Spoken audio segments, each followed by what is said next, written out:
pas de concurrent direct, c'est pas parce que tu es tout seul dans ton écosystème qu'il faut pas savoir ce que tu veux faire. Encore plus, tu peux avoir l'envie de faire trop de choses, partir un peu foufou dans toutes les directions, avoir une roadmap claire et précise. 95% des équipes techniques sont des prestats. C'est la partie que j'ai trouvée finalement très intéressante culturellement. Le côté prestat donne une relation employeur-employé, manager-manager, qui est beaucoup plus honnête. En dehors du travail, je travaille pour des restos, en tout cas j'ai des restos. Et des fois tu vas aider derrière le comptoir. Je peux te faire un cappuccino, je suis pas le meilleur, clairement, mais je peux le faire. Je suis Pierre L'Hôpitalier, cofondateur de Kaibi, société spécialisée dans le digital et le développement applicatif. Ces 15 dernières années, j'ai eu la chance de rencontrer de nombreux CTOs et talents du monde de l'IT qui le sont devenus. Aujourd'hui, je leur donne la parole et ils nous donnent leur vision.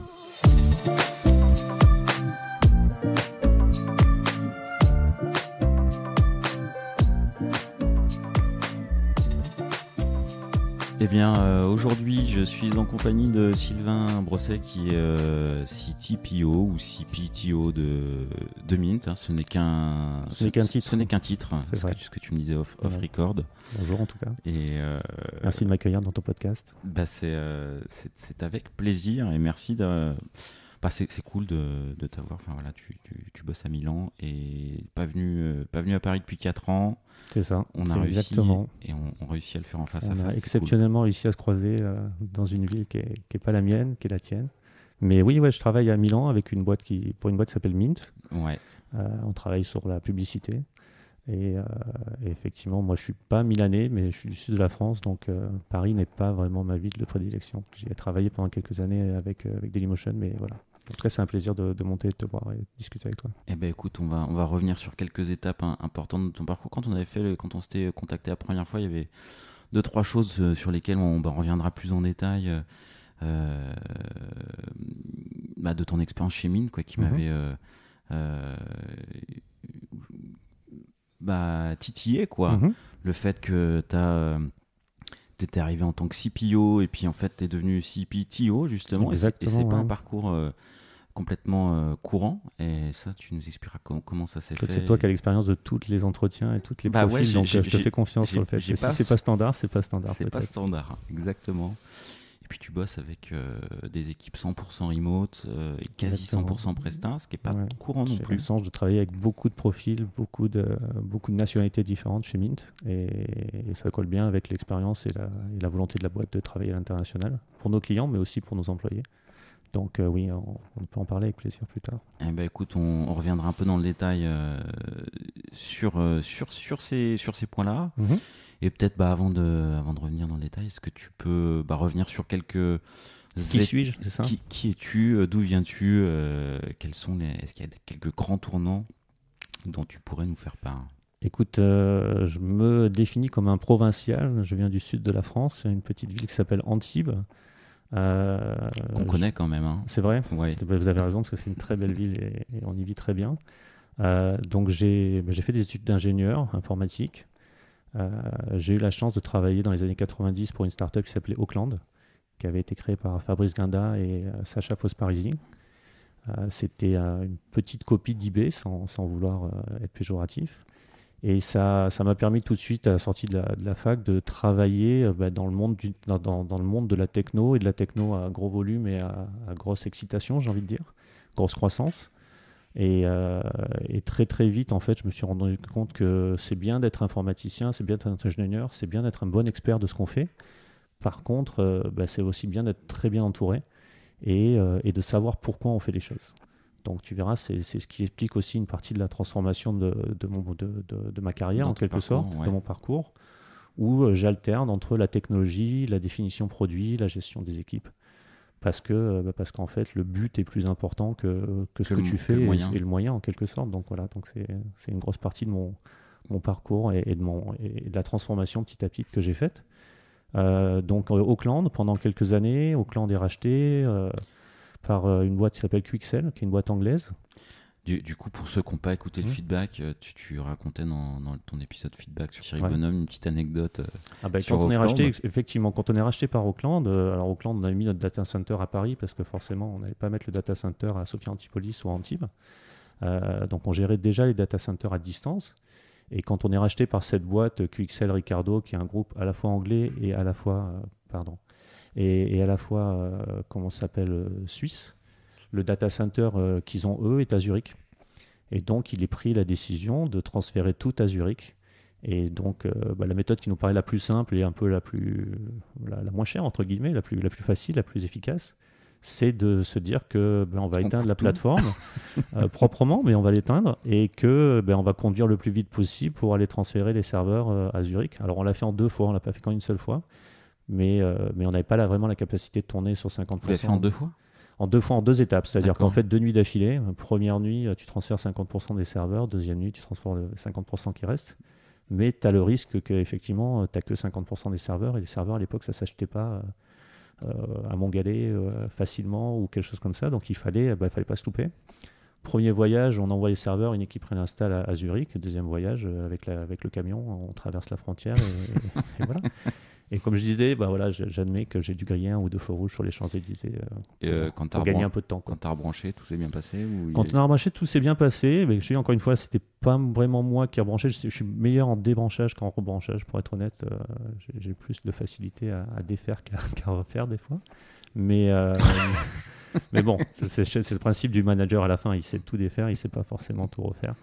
Mais non, on avait une super équipe, on avait de la bonne doc pour une fois et ça s'est très bien passé. Et la boîte est toujours là, ricardo.ch, qui est la seule entité qui reste de ce groupe-là, existe toujours et j'ai même toujours des amis qui travaillent pour cette boîte. Donc tu vois, ça c'est bien passé, on n'a rien cassé, on a été plutôt ça a fonctionné quoi. Okay. Puis ça m'a permis de continuer à travailler, donc j'ai pas dû faire que des erreurs sur ce sujet-là. Les gens ont dû être contents de ce que j'avais fait. Mais donc voilà, donc on a été racheté par QXL Ricardo. QXL Ricardo a eu la chance de faire un bel exit. On a fait 1 milliard de livres sterling en valeur de vente. Donc c'était plutôt bien. Plutôt très bien même. Donc on avait un peu de parts chacun. Donc c'était une époque où on donnait des parts à beaucoup d'employés. Donc c'était plutôt une bonne chose aussi pour tout le monde. Et puis une fois que cette aventure s'est faite, que la vente a été faite, un peu de fatigue comme toujours d'un projet qui a été abouti, puisque la vente et un exit c'est toujours une belle chose. J'ai eu la chance d'être contacté. T'as bossé sur l'exit ? J'ai bossé sur l'exit finalement assez peu, parce qu'à l'époque, comme c'était une société e-commerce, la vraie question c'était de savoir si le chiffre était là, la base de clientèle, le business model. Et finalement, on a eu très peu d'audits techniques sur la plateforme. Donc, je n'avais pas été très impliqué. On avait participé à 1 ou 2 journées de réponses, questions-réponses. Mais ça, non. À l'époque, je n'étais pas assez haut dans la hiérarchie, entre guillemets. J'étais responsable d'une grosse partie des devs, voire de tous les devs. Mais on n'avait pas eu besoin d'être impliqué. Après, j'ai l'impression que ça se fait quand même quand on est racheté par un grand groupe, comme c'était le cas, parce que c'était le groupe Napster en Afrique du Sud, donc, qui fait des médias et autre chose, dont la division, je crois, s'appelle MIH, si je me souviens bien. Et en fait, ce n'était pas la techno à proprement dit qui les inquiétait, c'était plus le business model, la taille du marché et ainsi de suite. Donc le gros des questions avait été sur ce sujet-là. Donc pas vraiment impliqué à proprement parler. Par contre, projet suffisamment intéressant pour que une partie des dirigeants, suite à cet exit, quittent la boîte, investissent dans certaines boîtes. Et l'un d'eux a investi dans Dailymotion à l'époque, à Paris donc. Et suite à son investissement dans Dailymotion, m'a demandé si je pouvais filer un coup de main au départ, simplement pour aller jeter un coup d'œil aux équipes qui étaient déjà en place au niveau de la tech et du produit, parce que lui venait de rentrer et d'investir. Donc c'est Dailymotion, t'es pas Day One, mais t'es non, je suis clairement pas Day One. Il y a des très bons fondateurs comme Olivier Poitré et Benjamin Meshbone qui avaient fait ça, mais ils étaient toujours en place, ils étaient dans la boîte, et je pense que comme ça peut se passer peut-être, il n'y avait pas encore forcément les investisseurs se posaient des questions, c'est souvent le cas, c'était des jeunes, les investisseurs étaient plutôt traditionnels ou d'un certain parcours. Alors, on m'a demandé de jeter un coup d'œil et juste de rassurer sur la qualité des équipes, de la techno, de l'investissement. Et très honnêtement, j'ai dit que des bonnes choses. Les gens étaient bien, les experts étaient là, et que c'était peut-être simplement une question d'orga ou tu vois, de relations entre les équipes qui étaient à créer. Donc en fait, tu t'es dit, mais en fait, c'est cool ici, je reste. Alors c'était assez cool. Je t'avoue que les bureaux étaient à Ganneron, en face du cimetière de Montmartre. C'était une super belle ambiance. Enfin, tu as peut-être connu cette époque-là aussi, dans le milieu des années 2000, donc après la bulle, mais quand on recrée. Tout le monde avait des super bureaux, tout le monde était hyper cool. C'était les premiers boulots où on pouvait travailler en remote, où les gens étaient... Franchement, en plus, à Dailymotion, j'ai rencontré des gens qui étaient très intelligents, techniquement parlant, mais aussi vraiment avaient des gros cerveaux, on va dire. Mais le challenge était énorme. En plus, voilà, on était en face de YouTube très vite. Donc en tout cas, on m'a proposé de rejoindre l'aventure pour pouvoir participer à la structuration de l'entreprise et à la croissance de l'entreprise. Donc voilà, donc je suis rentré comme directeur R&D à l'époque, puisque le CTO était Olivier Poitré, cofondateur, et qui était important qu'il garde ce titre. Mais sur la R&D, c'était la gestion des équipes produits et tech, donc c'est là où j'ai vraiment fait la transition. Okay. Voilà. Alors on va clairement dire que l'expertise technique était restée et est restée quasiment jusqu'à son départ. Enfin, jusqu'à son départ, est restée dans les mains du fondateur, Olivier Poitré. Mais c'est vrai que j'ai pu me concentrer plus sur la croissance de l'équipe, l'organisation, la structuration, les méthodes agiles à mettre en place et toutes ces choses-là. Et puis des vrais specs, on a pu faire entrer des vrais chefs de produits. C'est la première fois qu'on avait, en tout cas moi, dans mes équipes, des équipes produits à proprement parler, qui avaient pour responsabilité de définir, de spéquer, d'accompagner les équipes tech. Donc voilà, on a pu faire toute cette transition et ça s'est pas mal passé. On a fait rentrer Orange Capital. On a quasiment réussi à se faire aussi. T'as bossé là-dessus aussi? Ouais, ça, on a beaucoup bossé. Là, il y a eu du travail un peu plus. Même si, très honnêtement, les équipes Orange ont été très agréables. Oui, réellement agréables au moment des discussions. C'était très propre, très organisé, très structuré. Des choses qui sont assez agréables quand tu es une start-up, de tomber sur quelqu'un en face qui sait ce qu'il veut, tu vois. Et puis c'était assez rapide, il y avait quand même un climat de confiance. Et en 2 semaines, on avait fait les due diligence et les audits techniques et produits. 2 semaines, ça me paraît plutôt court. Ouais. Court, mais parce qu'ils étaient contents peut-être, on va dire. Et il n'y avait rien qui doutait. Après, c'était une boîte française qui investissait dans un groupe français, donc je pense qu'il y avait aussi il y a eu une vraie envie. Une vraie envie. Il y avait un peu de politique autour, puisque Dailymotion avait quand même une image qui était assez intéressante. Et puis, on a travaillé avec les équipes d'Orange. Quand tu dis politique, tu veux dire quoi derrière ce mot? Politique, parce que je pense qu'en France, on a souvent, sur certains investissements, on y colle une étiquette, on fait des choix stratégiques, tu sais, stratégie politique. Par exemple, pourquoi je te dis ça? Parce qu'en fait, ça me fait écho à ce qui s'est passé plus tard. Dailymotion continue sa croissance. On a la chance d'entrer en discussion pour être acheté par Yahoo au Japon. Enfin, pas au Japon, Yahoo aux États-Unis. À l'époque, Yahoo, c'est Marissa Mayer qui vient de revenir de Google pour prendre Yahoo et pour essayer de continuer à relancer en fait Yahoo. Et on rentre en discussion pour qu'ils achètent 100% de Dailymotion à Orange. À Orange, ok. Et je te parle de politique parce que à cette époque-là, Arnaud Montebourg a décidé qu'on ne pouvait pas vendre à l'étranger les trésors de famille en quelque sorte.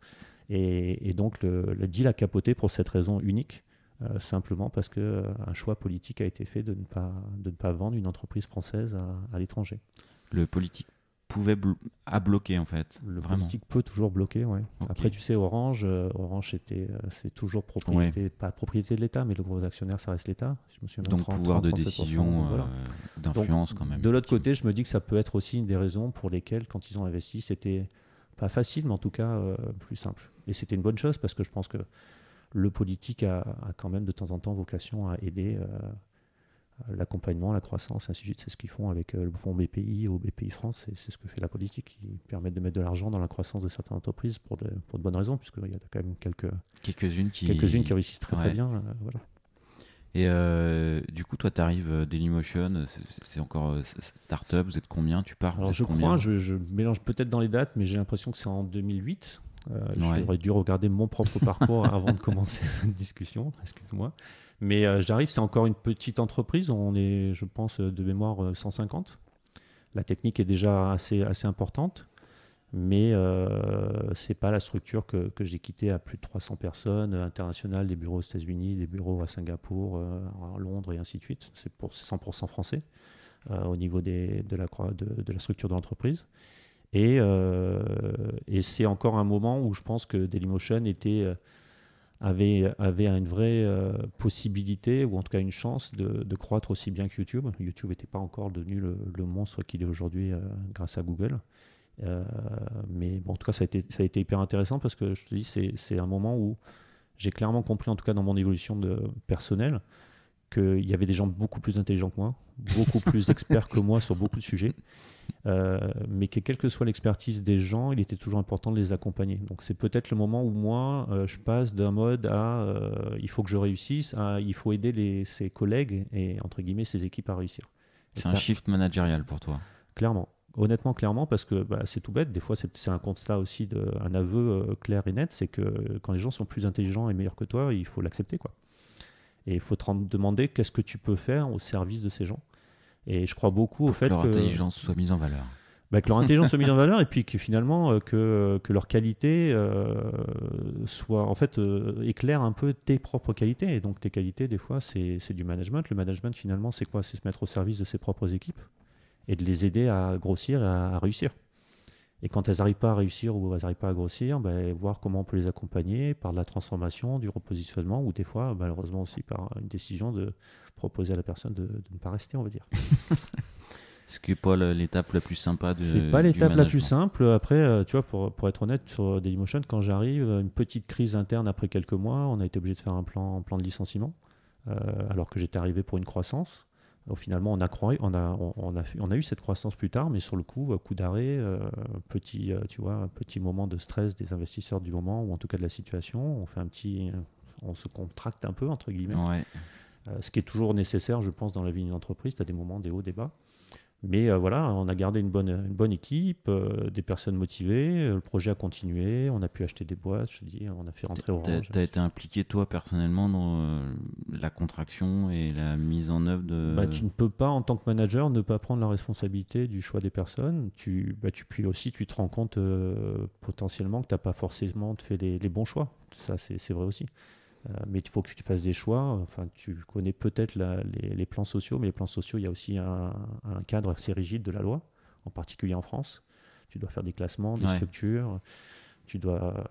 Les enfants rentrent en compte, la famille rentre en compte, les niveaux d'études rentrent en compte, et ainsi de suite. Donc, c'est pas un choix, contrairement à ce que pourraient penser certaines personnes. Tu dis pas, les meilleurs, les plus mauvais, je les classe, celui qui me plaît le plus, et ainsi de suite. Donc, il y a toute une structure qu'il faut mettre en place. Mais voilà, en tout cas, ça a été fait. Encore une fois, ça n'a pas arrêté l'entreprise. L'entreprise a pu continuer à croître et elle est toujours là, une belle entreprise aujourd'hui qui appartient au groupe Vivendi et Canal+. Donc voilà, c'est plutôt une bonne chose. Et puis il y a des gens qui ont, entre guillemets, survécu à ce plan social et qui sont toujours dans l'entreprise, de ce que je sais. Donc c'est plutôt, tu vois, les gens comprennent, c'est l'avantage aussi des startups et des petites entreprises.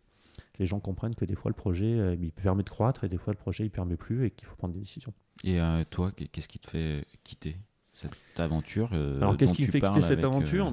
Deux choses. Comme je te le dis, on a eu cette tentative, je dirais, de vente avec Yahoo, qui ne s'est pas soldée par un succès, puisqu'on a été bloqué au moment de la signature. En tout cas, la signature n'a pas été faite. On avait fait tout le process, on s'était projeté rentrer dans un groupe comme Yahoo, on réfléchissait à envoyer des gens peut-être plus vers Sunnyvale, puisque c'est là où était Yahoo. Donc on pensait envoyer des gens là-bas, comme on allait travailler avec eux dans un groupe média qui était fort et ainsi de suite. Quand ça ne se fait pas, tu te demandes un peu quoi d'autre, quoi. Est-ce que tu veux recommencer? Parce que je savais très bien qu'on allait repartir sur un nouvel investisseur, une nouvelle vente. Ça a été finalement Vivendi, mais voilà, on commençait à se poser la question. Un petit coup de fatigue, pour être honnête aussi. Ça faisait, moi j'habite toujours dans le sud de la France, ma famille était dans le sud de la France. Dailymotion c'est Paris, monter toutes les semaines, c'est fatigant physiquement. Et puis, tu faisais 5 jours...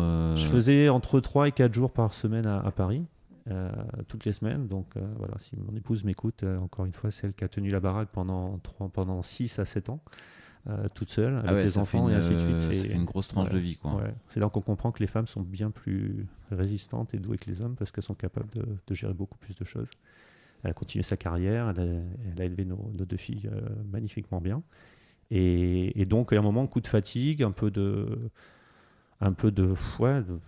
comme un burn-out presque, tu vois. Et on a la chance d'avoir un petit moment à 2 avec mon épouse en Toscane, où on profite d'un petit week-end de 3 jours.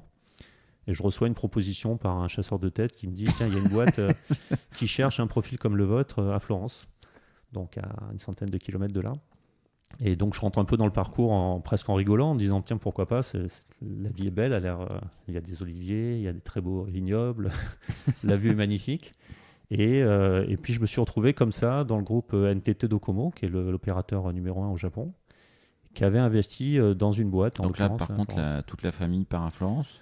Alors pas tout de suite, parce que on a un peu peur de la période d'essai, au cas où on ne la réalise pas. Mais oui, la famille bouge à Florence après quelques mois.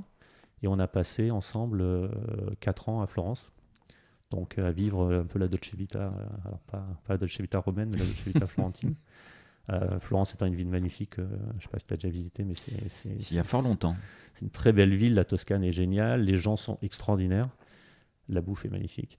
Donc je travaille pour le groupe NTT Docomo sur du paiement mobile. Cette fois-ci, encore une fois, on change complètement d'orientation. Je les rejoins comme CPO complètement, donc là j'abandonne un peu la technique. Il se trouve qu'au final, dans le poste de CPO, je gère des équipes techniques quand même, puisque les équipes techniques étaient rattachées à chacun des projets. Et donc voilà, j'y ai passé 5 ans. C'était génial. Franchement, c'était génial. Humainement, c'était super intéressant. Techniquement, c'était un peu moins pointu, on ne va pas se mentir, que Dailymotion, vu les volumes qu'on gérait avec Dailymotion et ainsi de suite. Mais ça m'a permis de découvrir une autre culture, travailler enfin en Italie, puisque ma femme est italienne d'origine. Donc, c'était plus facile le move, hein, du coup. c'était plus facile. J'ai pu enfin progresser en italien. Alors, je ne te ferai pas la suite de notre entretien en italien, mais pourquoi pas. Et puis je travaille avec des Italiens, des Espagnols, puisque le groupe était à la fois italo et espagnol, et un investisseur, des propriétaires qui sont japonais. Donc découverte du Japon, de la culture japonaise. Et alors ça influence influence, je pense que c'est un très, très bon choix de mots. La façon de gérer des Japonais n'est pas autoritaire. Elle est ma première surprise en travaillant pour des Japonais et donc avec des Japonais, c'est que les Japonais ont une culture du compromis.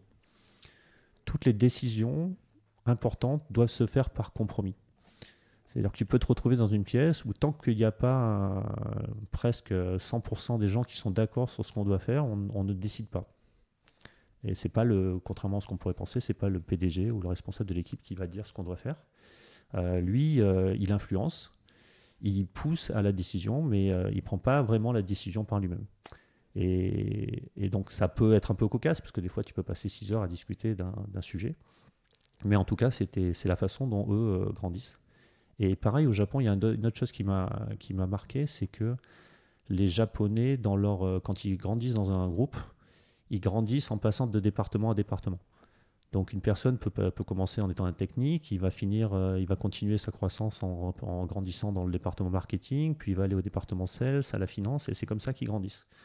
Parce que leur philosophie, c'est justement de se comprendre tous ensemble, de développer en fait une culture le plus possible à 360 plutôt qu'une expertise propre sur un sujet très précis. Ok. Donc voilà.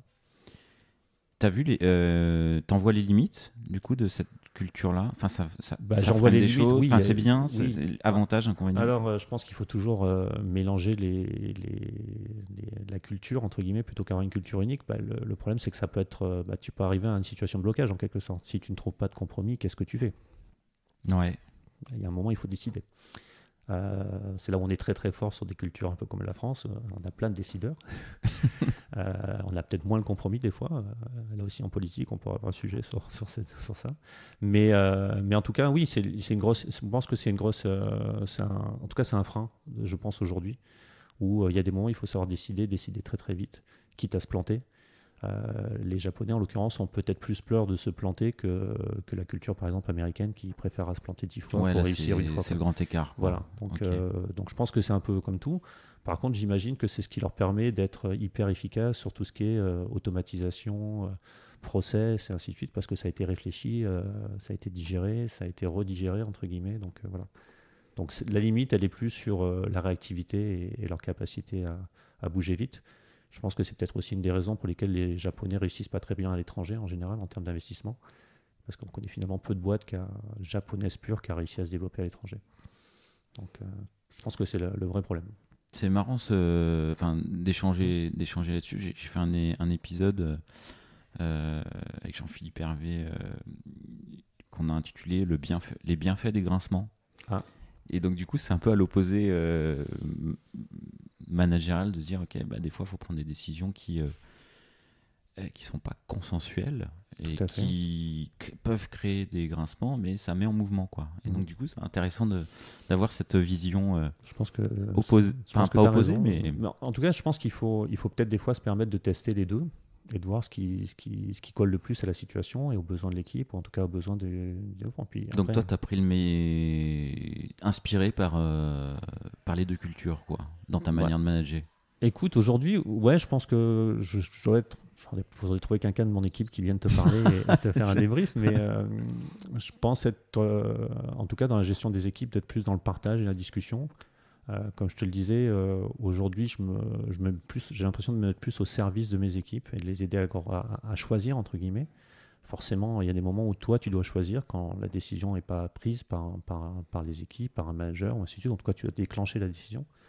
Mais ouais, je pense qu'une bonne ambiance de travail, une confiance de l'équipe en soi-même, en sa réussite, en sa capacité. Alors des fois, tu as raison, il faut créer un peu la friction, il faut un peu gratter, il faut un peu créer l'inconfort pour pousser les gens dans leurs limites des fois, pour les obliger aussi à réfléchir différemment, à pas juste reproduire encore et encore la même situation.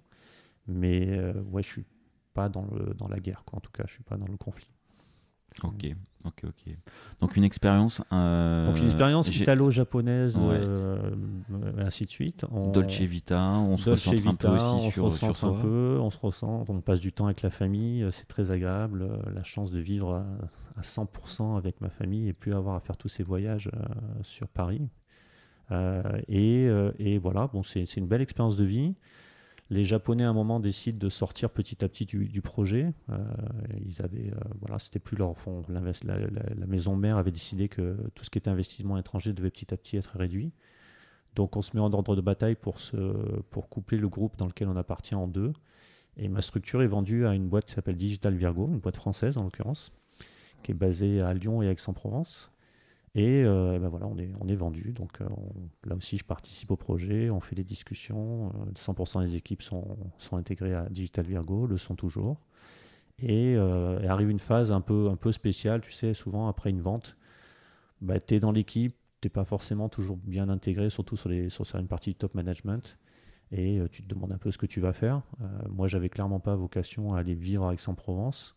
C'était à la fois trop près et trop loin, tu vois, de ma vie de résidence Antibes. Donc après, je crois que c'est 18 mois, bon, on décide d'un commun accord qu'il vaut mieux arrêter là. Et je profite de quelques mois de repos, après 20 ans de carrière. Et je suis contacté. T'as pris le temps, J'ai quoi. profité tu sais, quand tu fais une rupture, tu as le temps de réfléchir un peu, quoi. Alors, j'ai pas touché le chômage, donc visiblement, je suis pas resté assez longtemps, tu vois, inactif pour profiter de ça. Mais j'ai pris 4-5 mois pour moi. Et puis, comme tu le sais, T'as fait quoi, du coup? Alors, j'ai beaucoup sifflé sur mon canapé d'après ma famille. Ça devait être un moment où j'étais assez bien et tranquille dans mes baskets. Mais se ressourcer un peu déjà, penser à soi, reprendre un peu plus le sport. Il se trouve que, comme tu le sais, j'ai quelques restaurants avec des amis sur la Côte d'Azur, dans la ville de Cannes. Donc je suis allé quasiment tous les jours traîner au resto, faire un peu barman. Je me suis pris un moment, pendant 2 semaines, j'ai fait stagiaire de mon propre resto, derrière le bar, pour découvrir la vie, en me posant la question, est-ce qu'un jour je serai par exemple restaurateur à plein temps et pas simplement investisseur? Et non, clairement pas. La réponse est clairement pas. Mais c'était très agréable de trouver, en tout cas de remettre les pieds dans une ambiance de travail, je dirais moins tech. Pour le coup, plus dur, tu vois, entre guillemets. C'est-à-dire qu'il faut être là tous les jours, sourire. Les clients, même quand ils prennent un café à 1,20 €, il faut les servir avec le même sourire que si tu leur vendais quelque chose à 15, 20, 30 euros. Donc voilà, c'est un bon moment. J'étais pas pressé, pour être honnête. J'avais pris le parti d'attendre la bonne opportunité et j'ai été contacté par Mint, donc en l'occurrence l'entreprise pour laquelle je travaille aujourd'hui, qui a la particularité d'être une société italienne, de nouveau, qui a dû trouver mon profil intéressant. C'était plutôt ce que tu recherchais, rester en Italie? Pas du tout, en fait, très honnêtement, pas du tout. Mais je pense que je suis dans une situation où et avec qui n'est plus la question, en quelque sorte. C'est pas la culture qui va enfin, j'ai plus j'ai pas une recherche de travailler avec l'Italie, par exemple, ou avec la France, ou avec l'étranger. Le projet Mint m'a paru intéressant parce qu'on est sur un projet de transformation. D'ailleurs, Mint a créé un segment à proprement parler sur la publicité qui s'appelle l'Advertising Resource Management, où on permet de gérer de la publicité et toutes les données publicitaires. Et ça, c'est un projet qui est intéressant parce que là aussi, ça fait un peu écho à... on parlait dans une discussion juste avant qui a été enregistrée sur Épisode feedback. Feedback de ITLF1, et effectivement c'était une transformation de TF1 en une version plus moderne, entre guillemets, plus numérique. Ben plus là, streaming, quoi. Plus streaming. Et là, en fait, sur la publicité, on se rend compte que la publicité est un chantier permanent, entre guillemets. On a parlé de publicité papier, qui devient digitale, qui devient de plus en plus compliquée. Il y a beaucoup d'acteurs. Et j'ai trouvé que le projet de Mint était hyper intéressant parce qu'en fait, c'était de dire on ne va pas lancer un nouveau standard, ou on ne va pas essayer de chambouler le marché, mais on va plutôt essayer d'agglomérer, d'harmoniser l'ensemble des sources de données. Et puis en fait, c'est peut-être un peu écho à ce que je te disais tout à l'heure sur le management, c'est comment faire travailler tout le monde ensemble de la façon la plus efficace. Et en fait, le projet de Mint, c'est un peu ça. C'est permettre à quelqu'un qui a besoin de travailler sur la publicité digitale, mais la publicité offline, de pouvoir avoir un lieu unique où en fait on peut avoir 100% des données harmonisées, standardisées, automatisées au niveau de la collection, et même avec un peu d'intelligence artificielle de permettre de prendre des décisions où tu n'as plus qu'à dire oui, tiens, changeons de budget j'achète de là plutôt par là, parce que ça marche pas assez bien, celui-là marche mieux, tu as raison, je vais transférer mon budget de chez Google à Facebook, c'est peut-être le plus simple à faire, et tu n'y as pas passé de temps et tu as juste fait confiance à... Donc vous offrez un produit à vos clients qui permet aux gens qui gèrent le budget pub en fait, d'analyser les impacts de leur campagne, exactement, de l'utilisation du budget. J'ai l'impression que tu travailles pour Mint en fait. C'est ça. Tu peux vendre. Et je crois qu'on embauche des personnes d'ailleurs si tu veux t'y mettre. Je vais y réfléchir. En fait, oui, c'est en Italie. Alors c'est en fait on travaille beaucoup en remote. On est là-bas, la société est basée en Italie, mais on vient d'annoncer que notre nouveau PDG est basé à New York. Donc il s'appelle Lorenzo Larini, il vient de Ipsos. Et on a donc une grosse partie des équipes historiques à Milan. Mais même à Milan, on n'est pas vraiment physiquement en permanence au bureau, hein, comme tout le monde, on fait du remote et c'est très bien. On a une grosse partie des équipes de développement, voire toutes les équipes de développement qui travaillent pour moi, qui sont basées en Europe de l'Est, principalement en Ukraine. Comme tu peux imaginer, dans les dernières années, la situation en Ukraine n'est pas toujours facile à gérer. Mais les gens peuvent pas... Comment tu as géré ça du coup ? Alors moi je suis arrivé juste après, donc moi j'arrive en avril. Comme tu sais, la guerre, même si c'est pas officiellement une guerre, la guerre en Ukraine avec la Russie a déclaré en février. Ils ont géré magnifiquement bien, très honnêtement. C'est-à-dire que c'est des personnes qui ont une résilience qui est hallucinante. Ils sont capables, 2 jours après le début de la guerre, d'avoir trouvé les endroits pour s'installer, la façon de travailler, et recommencer à travailler en remote au sous-sol ou dans une cave ou un truc comme ça, quoi. Donc on a eu quasiment aucune interruption de productivité. On a calculé qu'on avait perdu 5 à 10% de productivité sur les 2 mois qu'on suivi le début de la guerre. Et, ça a été monitoré, ça ? Oui, ça a été monitoré. C'est quasiment rien, quoi. C'est quasiment rien parce que c'est des personnes qui je te dis, se sont mis tout de suite en mode ok, ça arrive, mais il faut continuer. Il faut gérer, quoi. Il faut continuer la vie, il faut continuer à gagner de l'argent, il faut continuer à accompagner la personne qui nous a fait confiance, parce que voilà, nous on est leur employeur, mais on est aussi entre guillemets leurs collègues. Et d'ailleurs, même s'ils sont en Ukraine, même si certains on les a jamais vus physiquement, puisqu'on n'a pas pu y aller, ils n'ont pas pu venir, ça reste des collaborateurs au même titre que tous les autres minteurs entre guillemets qu'on a. Ces collaborateurs, 100% Presta, quoi. Alors sur la partie technique, on a une particularité que j'ai découvert en arrivant là-bas et qu'on a continué, c'est que 95% des équipes techniques sont des Presta. Alors ils sont des Presta pour une raison qui est finalement assez simple, c'est que dans les pays dont on parle, Europe de l'Est, les gens se mettent très facilement et très naturellement à leur compte en tant que prestataires, pour des raisons de taxes pour eux. Mais aussi, et c'est la partie que j'ai trouvée finalement très intéressante culturellement, c'est que ce côté Presta donne une relation employeur-employé, manager-manager, entre guillemets, qui est beaucoup plus honnête. C'est-à-dire que la personne reste parce qu'elle aime son travail, parce qu'elle est bien payée, parce qu'elle est heureuse de travailler pour toi, et toi tu gardes la personne parce que ça se passe bien, entre guillemets. Donc on n'est plus du tout, ça permet entre guillemets de se focaliser sur une relation gagnant-gagnant en quelque sorte. Et ça c'est assez nouveau, quoi. On ne parle pas d'un plan de carrière tout de suite, de le contrat, les termes du contrat et ainsi de suite. C'est voilà, je travaille avec toi Pierre, tu travailles avec moi Sylvain, ça se passe bien, super, on continue. Et puis le jour où ça se passe pas bien, il y en a un des deux qui lève la main, 15 jours après c'est fini, merci, au revoir, un peu plus à l'américaine, tu vois. Donc, et ça se passe super bien. On vient de faire les entretiens annuels, tout le monde est content. On a 2 personnes dont on n'était pas Du coup, content. tu fais des entretiens annuels des prestats. Ouais. Alors ça, c'est pas courant, ça. Ben, en fait, on les gère de la même façon Ouais. que si c'était pas des prestats. Une partie de ces gens-là travaillent pour des agences, forcément, parce que des fois, tu vas pas aller chercher un par un toutes les personnes que tu Ouais. veux. Alors, on en a en Géorgie, on en a en Ukraine, on en a en Arménie, en Azerbaïdjan, à Londres. Enfin, tu vois, tu peux travailler pour nous, quel que soit l'endroit où tu es. Et on a des prestats italiens basés en Italie, tu vois. Donc, bon, c'est plus un peu type partout, en fait, c'est un type de contrat.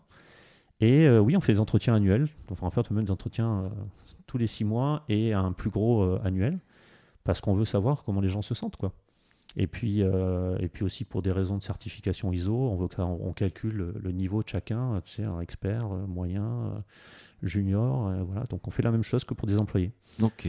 Donc pour nous, on en a reparlé avec le nouveau PDG, voilà, le concept c'est un one mint, donc il n'y a qu'une seule entité. Et que tu sois français, employé ou ukrainien, freelancer, bah, tu es une ressource de travail et tu dois te sentir impliqué dans le projet. D'ailleurs, donc, le PDG fait un all hands tous les mois, bah, ils participent tous de la même façon. Ok. Et alors, du coup, chez Mint, toi, tu es embauché sur un poste de CPO. Alors, au début, je suis embauché, je fais les premiers entretiens sur un poste de CPO, effectivement, parce que c'est ce dont ils avaient besoin à l'époque. Et puis, mon parcours et mon profil a dû les intéresser. Ils se disent, tiens, peut-être qu'il peut aussi gérer la technologie. Alors, je rentre avec une situation qui est un peu spéciale, parce que j'ai un CTO qui reporte au CPTO, tu vois, c'est un peu spécial. Encore une fois, les titres et l'organisation, c'est toujours des choses à voir. Mais leur logique, c'est très vite de se dire, encore une fois, la techno a pour but de délivrer un produit, un projet. Et donc, on va mettre, entre guillemets, en haut de l'organisation une personne qui gère le produit, et donc la technologie va être dépendante du produit pour le livrer. Au service d'eux, quoi. Au service d'eux, effectivement. Donc voilà, donc je finis CPTO. Entre-temps, le CTO est parti, donc je suis CPTO tout seul, entre guillemets. Mais j'ai un super head engineering, on a des DevOps qui sont top, on a des tech leads qui sont là. On a un head of product management. Enfin voilà, il y a une belle équipe derrière qui travaille plus que moi, entre guillemets, qui délivre plus que moi. Mais voilà, moi je coordonne tout ça et j'accompagne tout le monde. Et alors du coup, tes gros chantiers? Mes gros chantiers actuels? Passés, qui peuvent être des succès, peut-être sur Mint, des tu veux qu'on sur Mint? Sur Mint, sur Mint, le premier chantier c'est toujours la croissance, entre guillemets, déjà, parce que c'est une société qui a pas non plus 30 ans. On se considère un peu toujours comme pas une start-up, peut-être un peu plus une scale-up. Donc on a eu un gros chantier d'harmonisation de tout ce qui est contrat, pour être très honnête. C'était le premier chantier sur lequel on a travaillé.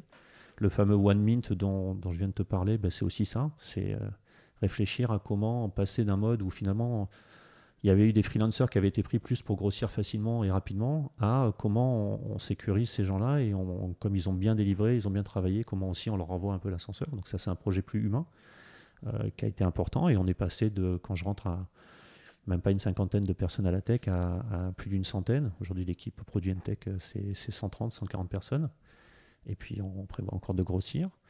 Les autres chantiers, c'est... Du coup, il y a des chantiers d'orga, quoi. Des chantiers d'orga, voilà, on a vraiment harmonisé. On est passé d'une méthode agile un peu basique, c'est-à-dire où chaque équipe fait son petit truc avec un vrai RT, donc Agile Release Train, du PI Planning, Quarterly Review, enfin tout ce qu'on peut faire en méthode safe qui va bien, entre guillemets. Et puis surtout, réfléchir plus à la collecte des priorités. Comme la boîte grossit, comment ne pas lancer tous les chantiers n'importe comment en fonction de chacune des urgences qu'un commercial peut soulever, à un projet d'entreprise sur 2-3 ans où on réfléchit à l'orientation, à la croissance. Donc ça nous amène à développer le produit par nous-mêmes, stabiliser le produit d'un autre côté, mais aussi réfléchir à des acquisitions externes comme on est en train de le faire en ce moment, puisqu'on a la chance d'avoir des investisseurs comme Tikio, et de se dire qu'on peut aussi acquérir des boîtes et faire des nouvelles verticales. Alors là, on va faire plus, je pense, on va s'orienter, on discute avec certaines personnes dont je ne pourrais pas parler ici, mais on est plus sur notre corps de métier, on va l'améliorer par nous-mêmes, donc développer la techno, se spécialiser là-dessus, et être tactiquement à l'affût si des choses des entreprises ou des produits qui sont un peu satellites, mais qui peuvent s'agglomérer aux nôtres. Si on peut les acheter et les intégrer au projet pour pouvoir faire, pas dans ce cas-là, pas une croissance verticale, mais une croissance un peu plus horizontale. Il y avait un truc qui m'a semblé, quand on avait discuté, tu m'avais dit, c'est assez fou, mais on n'a pas de concurrent. Ouais, on n'a pas de concurrent. Est-ce que c'est que c'est une bonne nouvelle? C'est ça la question. En fait, ouais. Si t'as pas alors là, tu me décris une situation où finalement, vous structurez la vision produit, il y a une vraie priorisation des chantiers à 1, 2, 3 ans. Donc du coup, il y a une vraie dynamique. J'ai l'impression qu'il y a une dynamique comme si on avait des concurrents qui allaient pousser à... On n'a pas de concurrent direct, clairement. Ouais.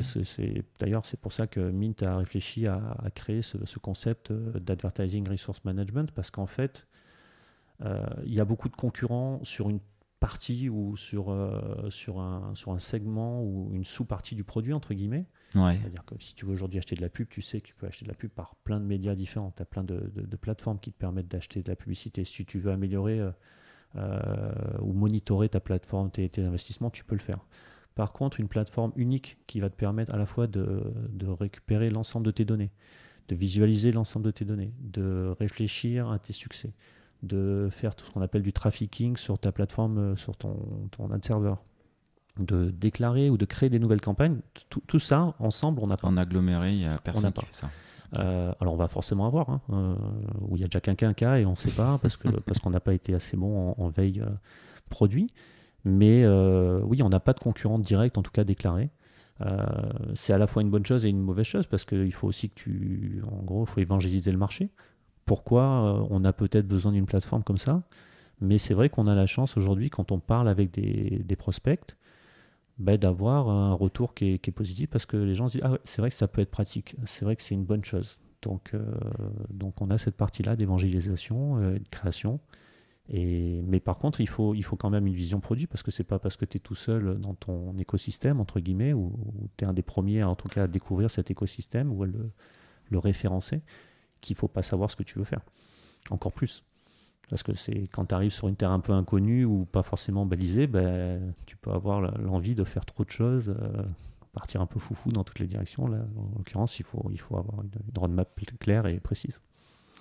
Et donc, du coup, avec cette casquette produit et technique, tu es clairement partie prenante dans la priorisation des sujets. Effectivement, je suis partie prenante. Par contre, chez Mint, très tôt, les fondateurs sont très impliqués. Andrea était encore CEO il y a quelques semaines. Carlo, le deuxième cofondateur, est COO, donc sur tout ce qui est plus opérationnel et stratégie. Mais c'est vrai que sur tout ce qui est vision roadmap, on a mis en place très très tôt un système de vote, entre guillemets, assez simple, où on travaille les idées, on travaille les concepts, on avance un peu et puis on se permet une fois par mois ou 2 fois par trimestre de se demander qu'est-ce qu'on doit faire. Est-ce qu'il y a des nouveaux projets à mettre en place? Est-ce qu'il y a des projets qui doivent devenir plus importants que des existants et on doit arrêter l'existant pour pouvoir faire celui-là? Voilà. Donc on a ce système. On n'est pas on n'est pas comme les Japonais dont on parlait tout à l'heure. mais voilà, le but, c'est de mélanger la vision produit, les opportunités commerciales, la vision stratégique, parce qu'une boîte qui grossit, elle doit aussi plaire à ses investisseurs et au marché. Donc on prend en compte tout ça et on voit ce qu'on doit prendre comme meilleure décision, en fonction du coût technique aussi. Enfin, voilà. On met en place toutes ces choses-là. Et alors du coup, sur les chantiers à 2-3 ans, enfin voilà, les chantiers qui vont t'animer, du coup, qui sont déjà un peu priorisés, les chantiers qui vont, il va y avoir de l'intégration forcément, parce que si effectivement on a la chance de pouvoir conclure les discussions pour racheter ou pour faire une fusion avec une autre entreprise, il faudra faire de... T'as déjà fait ça? Parce que du coup, tu nous parlais travailler plutôt sur des ventes, donc plutôt dans l'intégration. C'est vrai que si tu regardes mon parcours, j'ai plus travaillé sur des ventes, donc en fait on se vend et ainsi de suite. Moi j'ai déjà travaillé avec mes équipes sur ce genre de sujet. Quand on a rejoint Orange, on a très vite mis la plateforme Dailymotion au service d'Orange. Une partie de la télé d'Orange a utilisé les briques de techno de Dailymotion sur le player, sur ce genre de choses. Quand on travaillait avec NTT Docomo sur la partie paiement, en l'occurrence la brique de paiement elle est pas que pour toi, tu la mets au service des autres. Quand j'ai racheté avec Dailymotion, on a racheté un player HTML5 à l'époque, puisque les players étaient en Java, en Flash. Quand j'ai rejoint Dailymotion, il a fallu intégrer l'équipe et la faire vraiment voir comment on prend une techno brute qui était hyper intéressante, mais la fait mettre au service du projet Dailymotion. Donc j'ai un peu cette expérience, c'est pas la plus grosse de mes expériences. Ouais. Mais après, la logique est un peu la même que quand tu veux grossir, c'est-à-dire qu'il faut se poser les bonnes questions. Est-ce qu'on a les API qui vont bien? Est-ce que la documentation ou les interactions entre les différentes composantes de ta plateforme, puisqu'on est une plateforme SaaS, sont suffisamment bien structurées et bien, je dirais presque, comment dire, est-ce que le parcours client que tu veux créer, qui existe et que tu veux créer, est suffisamment bien labellisé, bien documenté pour que l'achat que tu vas faire, si tu veux rajouter une brique supplémentaire, colle au discours, colle au parcours client que tu veux faire. Et la deuxième chose, c'est la techno en fait. Est-ce que notre techno va être est la bonne pour pouvoir travailler avec une boîte externe aujourd'hui qui va s'intégrer? Donc là on est sur cette phase-là. La deuxième phase sur laquelle ça peut être un facteur ça peut être deal breaker. Ça peut être, oui, je pense clairement, oui, clairement. C'est-à-dire que si on tombe sur un super projet avec une super équipe, mais qu'on a une plateforme hyper monolithique qui va pas s'intégrer, va pas s'intégrer, où il va falloir tout refaire, c'est peut-être pas un deal breaker, mais en tout cas c'est plus le même deal. C'est-à-dire que tu rachètes de la compétence, tu rachètes de l'expertise, mais tu sais aussi que tu vas passer par une phase de consolidation et de réécriture de code. Ça peut être un choix aussi. Ouais. C'est pas, voilà, on n'est pas sur c'est effectivement plus le même deal, plus le même prix. C'est pas le même prix, c'est pas le même timing non plus en termes d'impact. Mais ça peut être une des choses. Nous, c'est vrai que Mint, c'est ça, c'est microservices, c'est 100% dans le cloud. Voilà, si la boîte qu'on cible, elle est pas comme ça. Encore une fois, c'est pas un deal breaker, mais c'est à prendre en compte dès le départ. Après, dans les chantiers à venir, c'est plus de la croissance. Comme je te le disais, Mint, c'est de la gestion de la publicité. Le marché de la pub, il grossit en permanence. Il n'y a pas seulement les DSP, il n'y a pas seulement les analytiques, il n'y a pas seulement les ad serveurs. Il faut se connecter au plus de sources de données possibles pour pouvoir les gérer le mieux possible. Et puis nous, on se veut un process aussi d'harmonisation et d'automatisation. Donc il faut mettre en place des nouveaux scénarios clients, tout ce qui est gestion d'autorisation, tout ce qui est validation, tout ce qui est alerte sur des budgets pubs qui peuvent être trop forts ou mal gérés. Donc il y a toujours quelque chose à faire. En fait, la question, notre nouveau PDG Lorenzo très, très justement nous a dit il y a trop de bonnes choses dans la vie pour se permettre de toutes les faire, tu vois. Et donc en fait sur un projet comme Mint qui est au début de son parcours, on est un peu dans cette situation. Il faut arriver à trouver laquelle des bonnes idées est la vraie bonne idée en fait, en quelque sorte. Et donc c'est un peu le projet qu'on a aujourd'hui. De l'A/B testing sur les idées? Non, pas vraiment. Non. pas vraiment pour une raison. Si c'est celle-là, vous y allez à fond, quoi. Pas vraiment, parce qu'effectivement, on est encore dans un mode un peu plus, alors, je dirais pas old school, mais en tout cas, on a confiance dans ce qu'on choisit, on y va. On devrait peut-être faire plus d'A/B testing. On a la techno pour ça, on a du feature flag, on a les KPI, on a les métriques qui vont bien. Après, est-ce qu'on a le temps? En tout cas, on n'a pas l'impression qu'on ait suffisamment de temps pour se permettre de l'A/B testing. C'est pas la situation actuelle. Je pense aussi que l'A/B testing, il arrivera peut-être plus avec un moment où la société sera un peu plus mature au niveau de sa croissance et où on n'arrivera pas à ouvrir une nouvelle porte facilement. C'est-à-dire qu'on on est encore dans une phase où, en quelque sorte, quand tu ouvres une porte sur une nouvelle thématique ou sur une nouvelle fonctionnalité, en quelque sorte, elle est facilement utilisable. Et donc voilà, en tout cas, on ne s'est pas trop posé cette question-là pour l'instant. C'est vrai que... Et du coup, tu disais, on est microservices, on est ça. C'est quoi votre stack, du coup?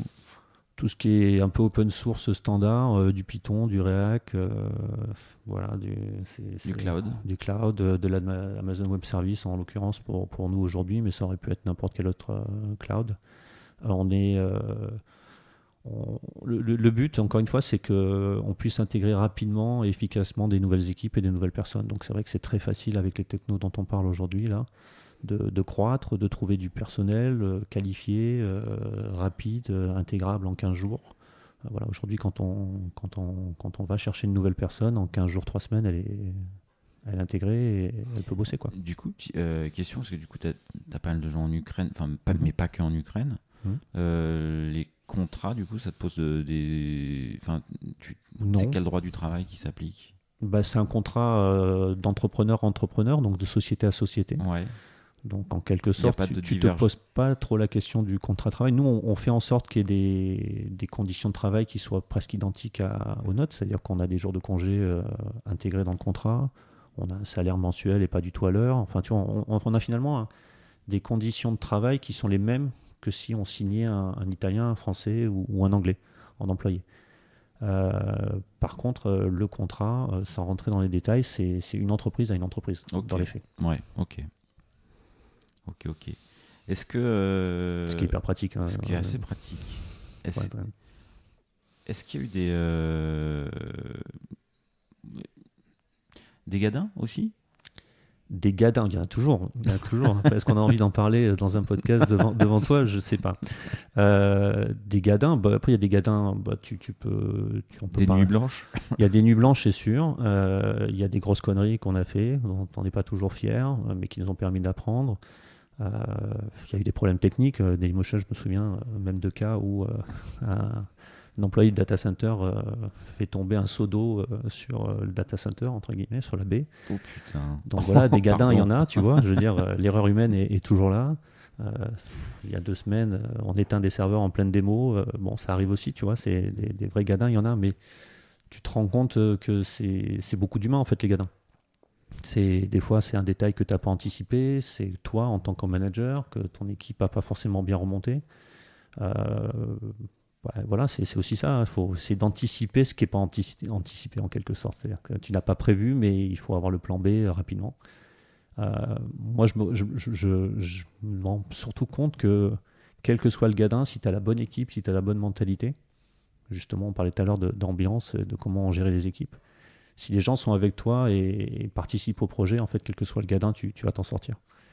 L'époque de Dailymotion, quand la baie, elle devient inondée d'eau, de litres de flotte et que tu perds une partie du stockage, bah, tu as le gars qui d'un seul coup te dit ouais mais on a une partie sur le CDN, on peut aller chercher les caches pour ça, on peut les récupérer à droite, on peut reconstruire les vidéos de telle façon, enfin voilà, et puis au final on a réussi à le faire quoi.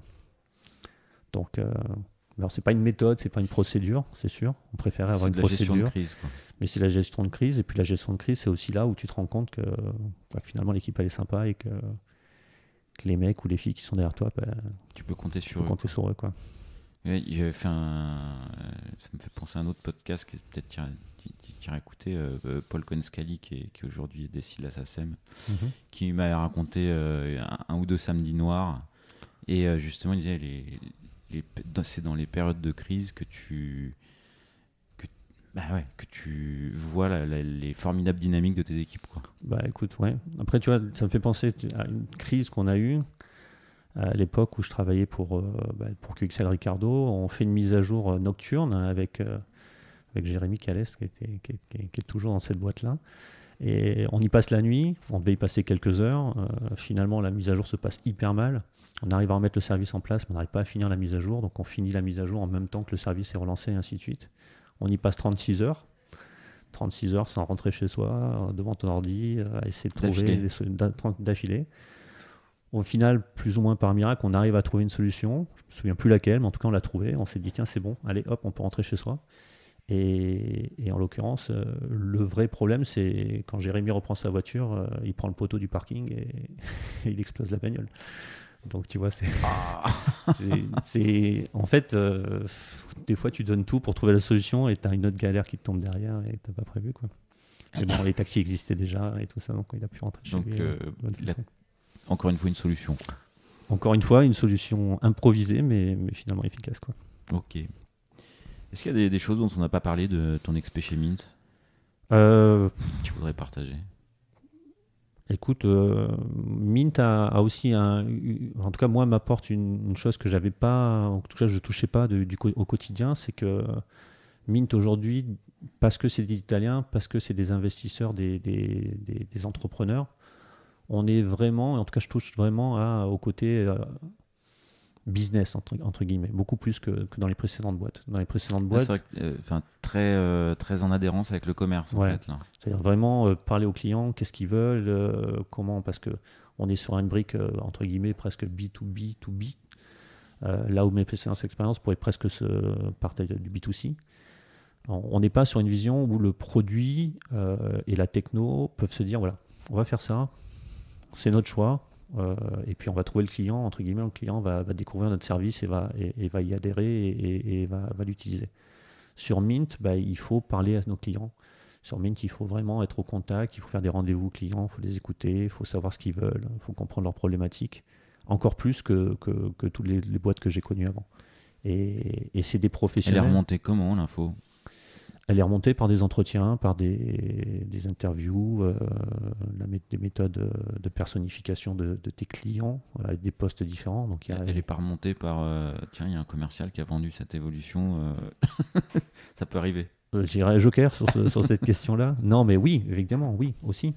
Mais le commercial te doit de remonter cette info et toi, tu te dois de l'analyser en te disant est-ce que c'est juste, entre guillemets, la lubie ou le besoin mal compris d'un commercial, ou est-ce que finalement, c'est pas une des choses auxquelles tu n'avais pas pensé, ou simplement quelque chose que tu n'avais pas prioritisé qui pourrait être prioritisé parce qu'en fait, le besoin, il est là. Donc c'est de l'opportunité, entre guillemets. Et ça c'est un état d'esprit que je considère entrepreneurial, que j'ai découvert ou peut-être redécouvert chez Mint, parce qu'on est hyper proche de cette phase où il faut être aussi réactif par rapport à tes besoins clients.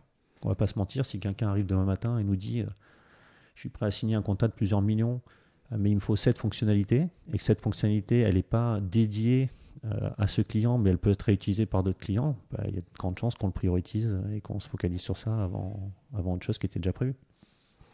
Ok. Et après, est-ce que j'ai oublié une chose sur Mint ? Je te dis, j'ai oublié de rappeler à tout le monde qu'on mange très très bien en Italie. C'est très agréable d'y aller de temps en temps. Ok. Eh ben écoute, si effectivement on a fait pas mal de tour, on va se diriger tout doucement du coup sur les quelques dernières questions. D'accord. Que tu connais probablement du coup. J'ai un peu travaillé. Elles reviennent souvent. Est-ce que il y a un surnom ? Alors j'ai un surnom dont je suis pas très très fier, c'est Poppy. et pourquoi pas de fierté ? Parce que déjà je me souviens plus vraiment pourquoi ce surnom. Pour être très honnête avec toi, c'était dans les premières années après la fac. Je l'associe plus ou moins au personnage à la peluche que certaines personnes de mon âge se souviennent, une sorte de singe un peu désarticulé qui fait n'importe quoi. Et peut-être aussi parce que Poppy c'est l'inverse de Pipo et qu'à cette époque-là je ne vais pas toujours dire des trucs tout à fait nets et honnêtes. C'est une explication marrante. C'est un peu Poppy, tu vois, c'est ça. Okay. Faut toujours mettre un peu d'humour dans notre quotidien, donc ça tombe bien. Ok. Est-ce qu'il y a un proverbe, une expression, un mantra Écoute, j'ai réfléchi parce que je savais que tu allais poser la question. J'ai pas trouvé le proverbe qui est mon proverbe et qui me colle. Par contre, j'ai découvert les 4 accords Toltec il y a quelques années. Et c'est très agréable d'y repenser et d'essayer de se focaliser là-dessus. Donc un petit bouquin qui se lit en 2 heures. Ouais, après c'est assez rapide. C'est assez rapide, mais il y a aussi des extracts très très bien où en 10 minutes tu peux le faire. J'ai même fait, un de mes amis qui est designer m'a fait un poster où il y a les 4 accords et un petit résumé en dessous, donc tu peux coller au mur et que tu peux mettre devant tes équipes. Tu l'as collé au mur ? Je l'ai collé au mur de mon bureau où je fais du remote, ouais. Ok. Ouais, parce que je pense que c'est bien quand tu es dans un moment, dans une réunion ou dans un moment dans une impasse. On parle des 4 accords, mais il y en a 2, moi, qui m'intéressent plus. C'est essayer de ne jamais en faire une affaire personnelle. Les gens, enfin, c'est pas une affaire personnelle, c'est un boulot. On est en relation humaine, finalement, c'est pas que toi. Et la deuxième, c'est de pas faire de suppositions, ou en tout cas de pas essayer de te projeter toi dans ce que l'autre est en train de faire. Et c'est 2 choses qui, pour moi, permettent d'énormément relativiser, de voir une situation différemment, en fait. Et puis ça désamorce pas mal de conflits aussi, quoi. Ok, donc c'est vrai que ne pas faire de suppositions, je m'y réfère aussi. Ouais. Ça me parle pas mal. Je pense qu'on est tous obligés de le faire. Après, c'est le raccourci rapide, quoi. On a tous envie de le faire en même temps de notre côté. Mais c'est pas le plus évident. C'est pas le plus évident. Effectivement. Ok. Est-ce que tu donnerais un titre à cet épisode ? Alors celui-là, j'y ai pas réfléchi.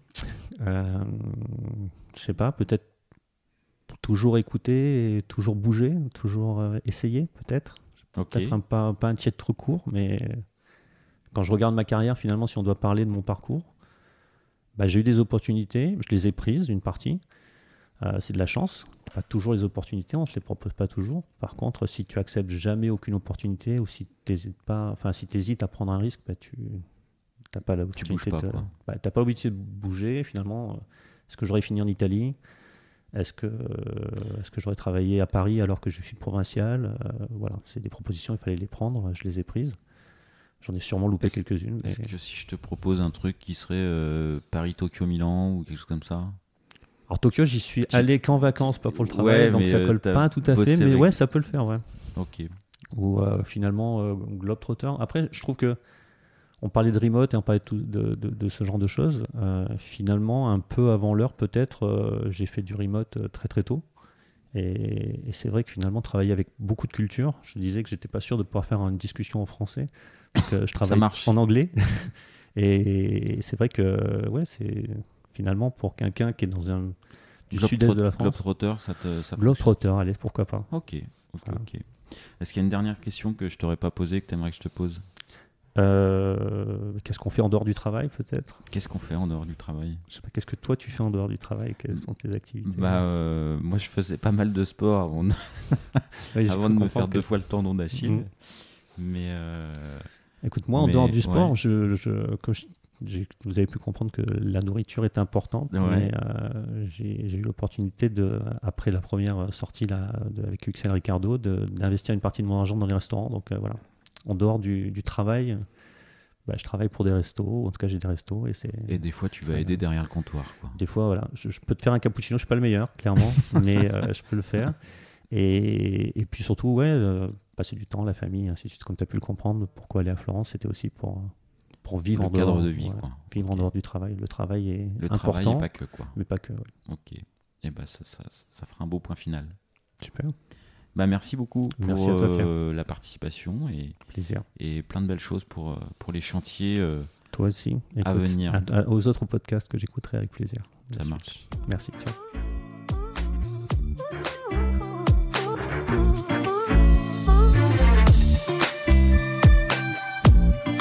L'épisode est terminé, j'espère qu'il vous a plu et si c'est le cas, c'est le moment de prendre 2 ou 3 secondes de plus pour 2 ou 3 clics. Un petit clic pour un pouce bleu ou un petit clic pour un partage aux copains ou un petit clic pour vous abonner et ne pas rater le prochain épisode. À très bientôt.